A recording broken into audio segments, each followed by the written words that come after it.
I had made films before, but they didn't know me when I made. À 86 ans, Terrence il n'est plus l'icône éternellement souriante que le public a connue. Derrière ce regard bleu familier se cache une vie usée par les pertes, les responsabilités et des décennies de silence. Ce n'est pas une histoire de gloire. C'est l'histoire du prix qu'elle exige. Dans la mémoire collective européenne des années 1970 et 1980, Terrence il occupe une place très particulière. Il n'était pas seulement un acteur connu. Il était une présence familière. Un visage rassurant. Un rendez-vous régulier avec le rire, dans une époque marquée par de profonds changements sociaux et culturels. Son vrai nom est Mario Girotti. Il est né à Venise. Rien, à l'origine, ne le destinait à devenir une icône populaire transnationale. Pourtant, en quelques années, il est devenu l'un des acteurs les plus reconnaissables d'Europe occidentale. En France, en Italie, en Allemagne, son nom suffisait à remplir les salles. À cette période, ses films ne sortaient pas discrètement. Ils occupaient les écrans pendant des semaines, parfois des mois. Dans certaines villes, les cinémas affichaient complet plusieurs séances par jour. Les familles y allaient ensemble. Les enfants riaient. Les parents suivaient. Les films devenaient des souvenirs communs. Le genre dans lequel Terrence il s'imposait clair, le western comique. Un western débarrassé de la brutalité classique. Ici, les coups font rire. Les bagarres sont chorégraphiées. Personne ne meurt vraiment. La violence est transformée en jeu. Le danger disparaît derrière l'humour. Dans ce cadre, Terrence il incarne toujours le même type de personnage. Il est rapide. Il est malin. Il sourit souvent. Il gagne sans effort apparent. Il ne semble jamais souffrir. Même lorsqu'il est frappé, il se relève. Même lorsqu'il est seul contre tous, il s'en sort. Cette constance forge son image. Le public sait exactement ce qu'il va voir. Et c'est précisément ce qu'il vient chercher. À une époque où l'actualité est lourde, où les crises économiques et politiques se succèdent, Terrence il représente une pause. Un espace sans inquiétude. Il ne joue pas le héros tragique. Il ne porte pas le poids du monde. Il n'exprime ni doute profond ni désespoir. Il avance, sourit, et règle les problèmes avec légèreté. Cette simplicité devient sa force principale. Très vite, il cesse d'être perçu comme un simple acteur. Il devient une figure quasi familiale. Pour beaucoup, il ressemble à un grand frère idéal. Pour d'autres, à un fils modèle. Il n'effraie jamais. Il rassure. Il fait partie du quotidien culturel.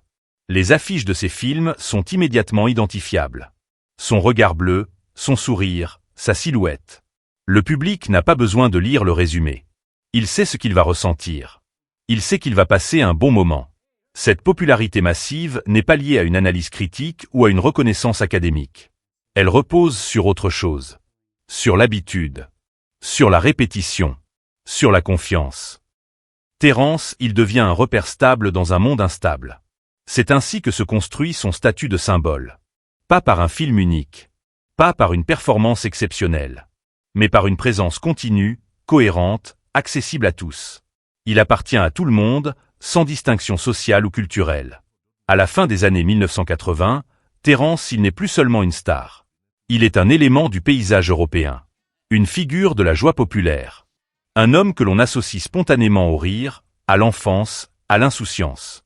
C'est précisément cette image, si solide et si largement partagée, qui rendra la suite de son histoire d'autant plus difficile à accepter. Le succès de Terrence, il ne peut pas être compris sans sa rencontre avec Bud Spencer. Ensemble, ils forment l'un des duos les plus reconnaissables du cinéma populaire européen. Leur association n'est pas seulement heureuse. Elle est parfaitement lisible pour le public. À l'écran, tout repose sur le contraste. Terrence il est rapide, mince, agile. Il bouge sans cesse. Il anticipe. Il esquive. Bud Spencer est massif, lent, imposant. Il encaisse. Il frappe peu, mais fort. L'un évite les coups. L'autre les distribue. Cette opposition visuelle est immédiate.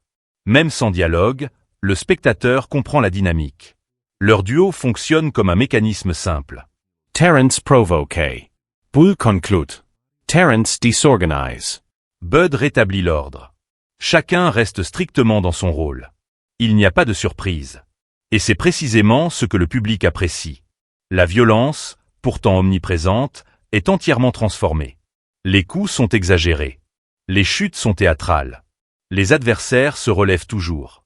Personne ne saigne. Personne ne meurt. Le danger est neutralisé par le rire.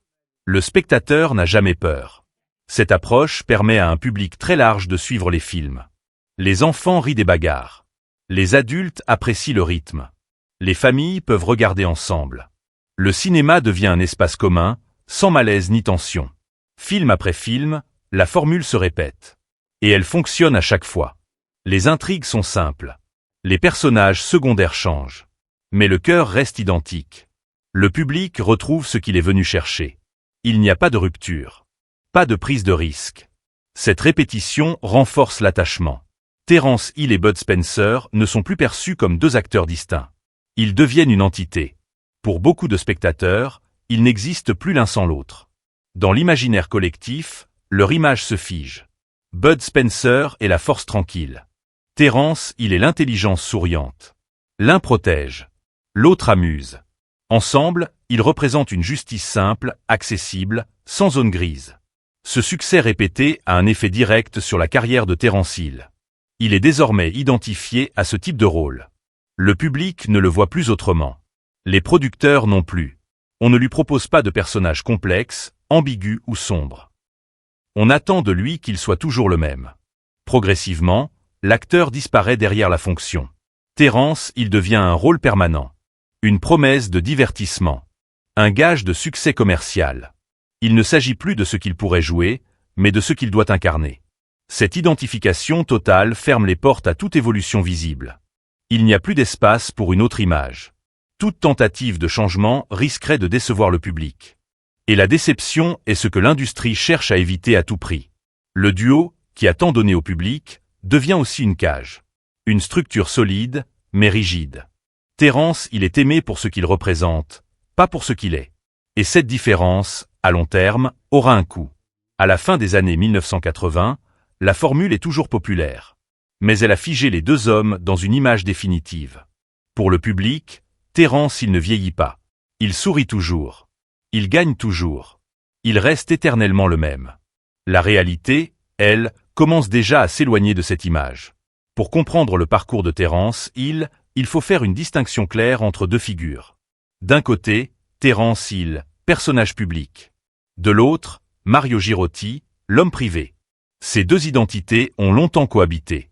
Mais elles n'ont jamais été alignées. Dans la vie quotidienne, Mario Girotti est l'exact opposé de l'image qu'il projette à l'écran. Il est réservé. Il parle peu. Il recherche le calme. Il préfère la solitude au rassemblement. Il fuit les soirées mondaines, les plateaux télévisés, les grandes réceptions. Là où le public voit un homme toujours souriant, lui ressent le besoin de silence. Ses proches le décrivent comme quelqu'un de simple. Il aime lire. Il aime marcher dans la nature. Il passe du temps seul sans ressentir le manque. Il n'éprouve aucun besoin de se montrer. Cette personnalité n'a rien d'exceptionnel. Mais elle est incompatible avec le rôle que l'industrie lui impose. Car le cinéma populaire ne demande pas une personne. Il demande une fonction. Dans son cas, cette fonction est claire, incarner la joie. Apporter du divertissement. Faire rire sans interruption. Terence, il n'est pas censé douter. Il n'est pas censé se taire. Il n'est pas censé disparaître.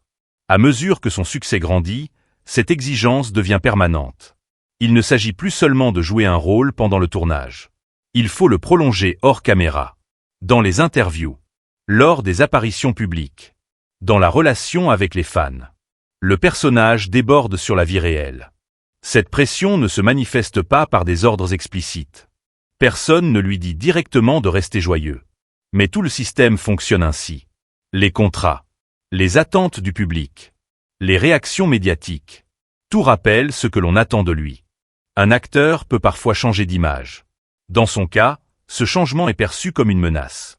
S'il devient sérieux, il inquiète. S'il devient discret, il déçoit. S'il montre de la tristesse, il trouble. Le public n'est pas préparé à voir son héros autrement. Peu à peu, Mario Girotti comprend qu'il n'a plus le droit d'être simplement lui-même. Sa valeur professionnelle repose sur sa capacité à maintenir une illusion. Une illusion de légèreté. Une illusion de facilité. Une illusion de bonheur constant. Cette situation crée une tension intérieure durable. Elle ne se traduit pas par des scandales ou des conflits visibles. Elle agit lentement. Elle isole. Lorsqu'un homme est aimé par des millions de personnes, mais compris par très peu, la solitude s'installe. Il est entouré, mais seul. Reconnu, mais peu écouté. Applaudi, mais rarement interrogé sur ce qu'il ressent vraiment. Le succès devient un mur. Il protège, mais il sépare. Dans ce contexte, la tristesse n'a pas sa place. Le doute n'est pas autorisé. La fatigue doit rester invisible. Mario Girotti apprend à tout contenir. À tout garder pour lui. À ne rien laisser filtrer. Cette tenue constante a un coût psychologique. Elle ne se mesure pas immédiatement. Elle ne provoque pas de rupture brutale. Elle s'accumule. Elle transforme la relation au monde. Elle réduit les échanges sincères. Avec le temps, l'acteur comprend qu'il est prisonnier d'une image qu'il n'a pas consciemment choisie. Il a accepté les rôles. Il a accepté le succès. Mais il n'a jamais vraiment choisi ce qu'il est devenu aux yeux du public. C'est ainsi que le paradoxe s'installe. Plus Terence il devient populaire, plus Mario Girotti s'efface. Plus la joie est visible à l'écran, plus le silence s'impose en dehors. Le succès, dans son cas, ne crée pas l'épanouissement. Il crée une distance. Une séparation progressive entre l'homme et le monde. Une solitude discrète, profonde, que personne ne remarque. Cette solitude ne fait pas de bruit. Elle ne s'exhibe pas. Elle se construit jour après jour, loin des regards. Et lorsque les épreuves réelles surgiront, elle sera déjà là, prête à tout absorber. L'année 1990 marque une rupture définitive dans la vie de Terence Hill. Ce qui se produit alors n'est pas un simple accident de parcours. C'est un événement qui détruit l'équilibre déjà fragile entre l'homme et l'image publique qu'il porte depuis des années. Le 15 janvier 1990, dans l'État du Massachusetts, un accident de voiture met fin à la vie de Ross Hill. Il a 16 ans. Ross est le fils adoptif de Terence Hill. Il vit avec lui depuis l'enfance. Leur relation est proche, stable, construite loin des projecteurs. Ross n'est pas un adolescent ordinaire. Il parle couramment l'anglais et l'italien. Il connaît le milieu du cinéma. Il a déjà tourné avec son père dans Renegade en 1987. Leur complicité à l'écran est réelle. Pour Terence Hill, Ross n'est pas seulement un fils. Il est aussi un projet d'avenir. À ce moment-là, un nouveau chapitre s'ouvre pour la carrière de l'acteur. Le projet Lucky Luke est en préparation. Il ne s'agit pas d'un simple contrat. C'est une série ambitieuse, pensée pour la télévision, avec une exposition internationale. Terence, il doit y tenir le rôle principal. Ross doit l'accompagner à l'écran. Les décisions sont prises. Les contrats sont signés. Les décors sont en cours d'installation. L'équipe est mobilisée. Le tournage est imminent. Tout est lancé. Puis l'accident survient. En une fraction de seconde, ce qui devait être un projet familial devient un effondrement personnel. Pour Terence Hill, la perte est totale. Il ne perd pas seulement un enfant. Il perd un repère. Il perd un futur qu'il avait commencé à construire. Mais le monde du cinéma ne s'arrête pas. Le tournage de Lucky Luke est déjà engagé. Les coûts sont élevés. Des centaines de personnes dépendent de la production. Les engagements contractuels sont lourds. Face à cela, Terence il se retrouve dans une situation impossible. Aucun choix n'est juste. Tout choix est une perte. Il décide de retourner sur le plateau. Quelques semaines seulement après la mort de Ross, il enfile le costume de Lucky Luke. Une chemise jaune. Un foulard rouge. Des couleurs vives. Un symbole de légèreté et d'aventure. Ce contraste est brutal. À l'intérieur, il est en deuil. À l'extérieur, il doit incarner un personnage joyeux. Chaque journée de tournage est une épreuve. Il joue. Il sourit. Il respecte le scénario. Il fait ce que l'on attend de lui.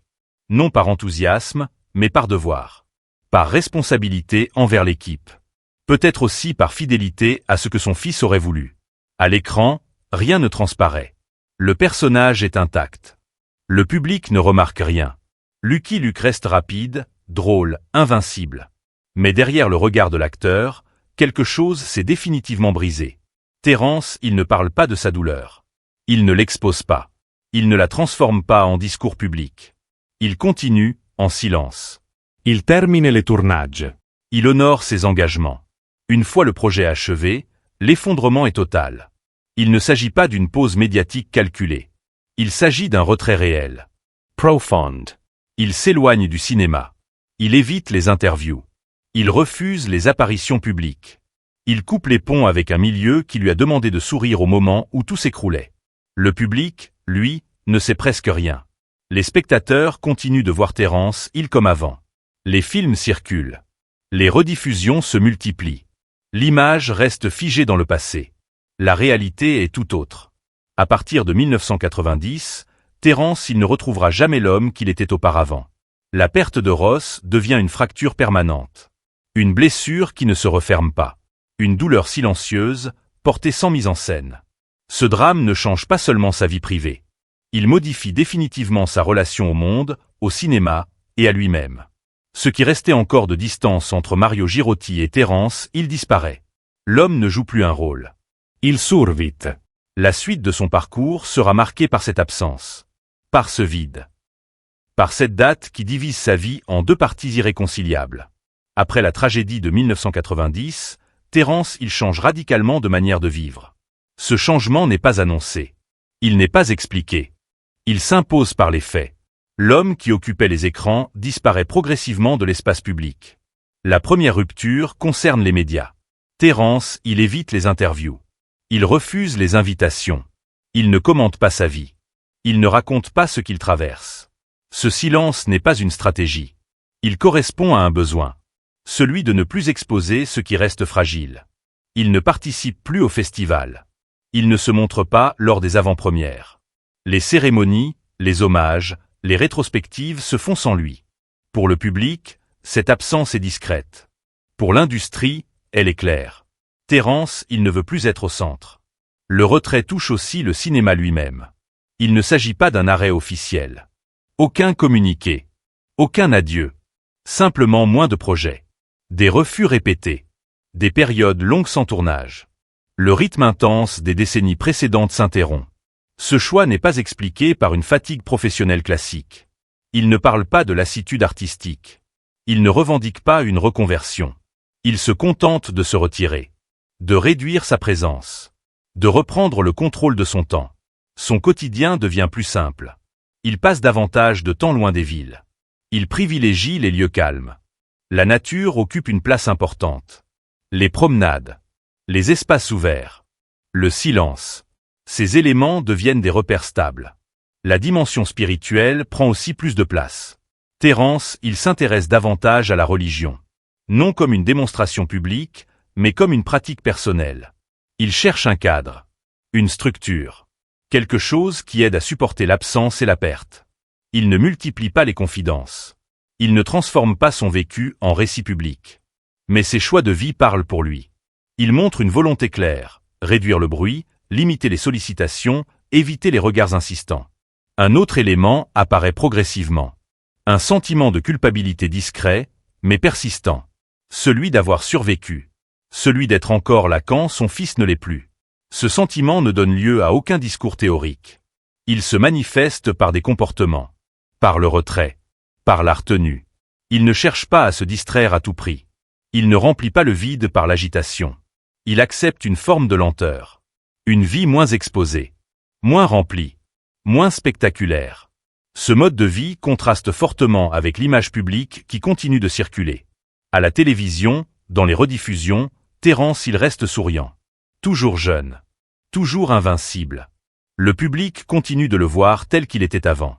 La réalité, elle, a changé. Ce décalage renforce la distance. Plus le temps passe, plus l'homme réel se sépare du personnage. Mario Girotti n'essaie plus de corriger cette image. Il la laisse exister sans lui. Il ne s'agit pas d'un rejet amer du cinéma. Il ne critique pas l'industrie. Il ne règle pas de compte. Il se contente de s'éloigner. De choisir un autre rythme. Une autre échelle. Ce retrait n'efface pas la douleur. Il ne la guérit pas. Mais il permet de vivre avec. De continuer sans se forcer à jouer un rôle permanent. De ne plus faire semblant. À partir de ces années-là, Terence il n'est plus un homme public au sens classique. Il devient quelqu'un qui apparaît par moments, puis disparaît à nouveau. Quelqu'un qui accepte d'être moins vu pour rester plus intact. Ce silence, longtemps interprété comme une absence, est en réalité une forme de survie. Une manière de rester debout sans s'exposer davantage. Une façon de continuer à vivre, loin des attentes, loin des projecteurs. Après des années de retrait et de silence, la vie de Terence il est à nouveau marquée par des pertes décisives. Elles ne surviennent pas brutalement, comme en 1990. Elles arrivent avec le temps.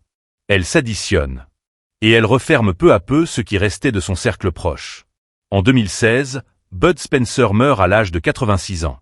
Pour le public, c'est la disparition d'un acteur aimé. Pour Terence Hill, c'est bien plus que cela. Bud Spencer n'est pas seulement un partenaire de cinéma. Il est un compagnon de route. Un repère stable sur plusieurs décennies. Ils ont partagé des tournages, des voyages, des succès répétés. Ils ont construit ensemble une image indissociable. Leur relation dépasse le cadre professionnel. Elle repose sur la confiance, l'habitude, la compréhension tacite. À l'écran comme en dehors, chacun savait ce que l'autre ferait.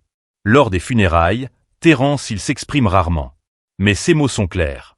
Il dit avoir perdu une moitié de lui-même. Cette phrase n'est pas une formule. Elle décrit une réalité simple. Une partie de son passé disparaît avec Bud Spencer. Une partie de son identité aussi. Avec cette disparition, le duo cesse définitivement d'exister. Même symboliquement. Il n'y a plus de partenaire avec qui partager les souvenirs communs. Plus personne pour rappeler les débuts, les tournages, les moments de légèreté. La mémoire devient solitaire. 6 ans plus tard, une autre perte survient. En décembre 2022, Laurie Wickleboer meurt à son tour. Elle a partagé la vie de Terence Hill pendant plus de 50 ans. Leur relation s'est construite loin des projecteurs. Sans exposition médiatique excessive. Sans mise en scène. Laurie a été présente pendant toutes les périodes importantes. Les années de succès. Les années de retrait. La mort de Ross. Le silence qui a suivi. Elle n'était pas une figure publique, mais elle était un pilier constant. Une présence quotidienne. Un soutien discret. Avec sa disparition, Terence Hill perd son dernier point d'ancrage intime. Il ne reste plus de noyau familial proche. Plus de personnes avec qui partager le quotidien de manière continue. La maison devient silencieuse. Le temps s'étire. À ce stade de sa vie, les pertes ne sont plus compensées par de nouveaux rôles. Il n'y a plus de reconstruction possible au sens classique. Il n'y a pas de nouveau projet familial. Pas de nouvel équilibre à créer. La solitude devient alors un état permanent. Elle ne se manifeste pas par des déclarations dramatiques. Elle se constate dans les faits, dans les absences, dans les silences prolongés, dans les apparitions rares. Terence, il ne cherche pas à combler ce vide par l'agitation. Il n'augmente pas sa présence médiatique. Il ne multiplie pas les projets. Il accepte une vie plus réduite, plus lente, moins exposée. À partir de ce moment, il ne reste plus de rôle évident auquel se raccrocher. Il n'est plus un père. Il n'est plus un mari. Il n'est plus membre d'un duo. Il reste un homme seul, avec une histoire lourde et une mémoire chargée. Cette situation ne produit pas de révolte visible. Elle n'entraîne pas de rupture publique. Elle s'installe simplement. Elle devient le cadre de la fin de sa vie. Les figures centrales de son existence ont disparu l'une après l'autre. Ce qui demeure, ce sont les souvenirs. Et une présence silencieuse au monde. Terence, il n'est plus entouré. Il est encore là. Et cela suffit désormais à définir sa condition. À partir de là, la solitude n'est plus une phase. Elle est un état durable. Un état accepté, même s'il est difficile. Un état qui ne cherche plus à être corrigé. Un état avec lequel il apprend à avancer, jour après jour, sans bruit. Aujourd'hui, Terence, il n'est plus l'homme que le public a connu dans les années de triomphe. Il ne cherche plus à correspondre à une image. Il ne tente plus de maintenir une promesse de légèreté. Il vit autrement. Plus lentement. Plus discrètement. Son retour à la télévision dans le rôle de Don Matteo n'a jamais été une tentative de relance de carrière. Ce n'est pas un calcul. Ce n'est pas une stratégie. C'est un choix personnel. Un rôle qui lui permet de rester actif sans se trahir. Don Matteo est un personnage calme. Il écoute. Il observe. Il accompagne. Il n'a pas besoin de briller. Ce rôle agit comme une forme de thérapie. Terence, il ne l'a jamais présenté comme tel publiquement. Mais ses paroles et ses attitudes le montrent. En incarnant un homme d'église, il se place du côté de celui qui aide, et non de celui qui amuse. Il ne cherche plus à provoquer le rire. Il cherche un sens. Il ne court plus après le succès. Il ne parle pas de box-office. Il ne compare plus ses projets. Il n'attend plus la reconnaissance. Il accepte ce qu'il fait, et surtout ce qu'il ne fait plus. Avec l'âge, il commence aussi à dire certaines choses qu'il taisait auparavant. Sans emphase. Sans mise en scène. Il reconnaît la tristesse. Il reconnaît la fatigue. Il reconnaît les failles. Il ne cherche plus à les cacher. Il ne désigne pas de coupable. Il ne s'en prend pas à l'industrie du cinéma. Il ne reproche pas au public ses attentes passées. Il sait que ce système lui a aussi beaucoup donné. Il refuse la posture de victime. Pour lui, la douleur n'est pas le produit d'un complot ou d'un abus isolé. Elle fait partie de la vie. Elle arrive sans prévenir. Elle frappe sans logique. Il l'accepte comme telle. Ce regard apaisé ne signifie pas l'oubli. Les absences restent présentes. Ross, Bud, Laurie ne disparaissent pas avec le temps. Ils l'accompagnent autrement. Dans le silence. Dans la mémoire. Terence, il parle rarement de bonheur aujourd'hui. Il parle plutôt de paix. D'équilibre fragile. D'une manière de continuer sans se mentir. Il ne cherche pas à remplir le vide. Il apprend à vivre avec. Son quotidien se partage entre quelques lieux. Peu de déplacements. Peu d'obligations. Il accepte la solitude comme un état, non comme une punition. Il ne la dramatise pas. Il ne la nie pas. À ce stade de sa vie, son héritage ne se mesure plus en film ou en entrée en salle. Il se mesure dans ce qu'il représente désormais. Un homme qui a traversé le succès, puis la perte, sans se perdre totalement. Son histoire dépasse largement celle d'un acteur populaire. Elle montre ce que la célébrité ne protège pas. Elle rappelle que l'admiration collective ne remplace pas les liens intimes. Que les applaudissements n'empêchent pas le silence. Terence, il n'a pas cherché à corriger le regard du public. Il n'a pas tenté de réécrire sa légende. Il a laissé l'image ancienne circuler pendant que l'homme avançait ailleurs. Ce décalage est peut-être son dernier geste de liberté. Ne plus expliquer. Ne plus justifier. Ne plus jouer. Aujourd'hui, il n'attend rien de particulier. Il ne réclame ni hommage ni compassion. Il continue à vivre avec ce qui reste. Sa lucidité. Sa mémoire. Son calme. La véritable trace qu'il laisse n'est pas celle d'un cow-boy invincible. C'est celle d'un homme qui a accepté de ne plus l'être. Un homme qui a compris que le courage, parfois, consiste simplement à rester debout, sans bruit, lorsque tout ce qui donnait un sens a disparu. C'est là, dans cette tenue, que se trouve son héritage le plus sincère.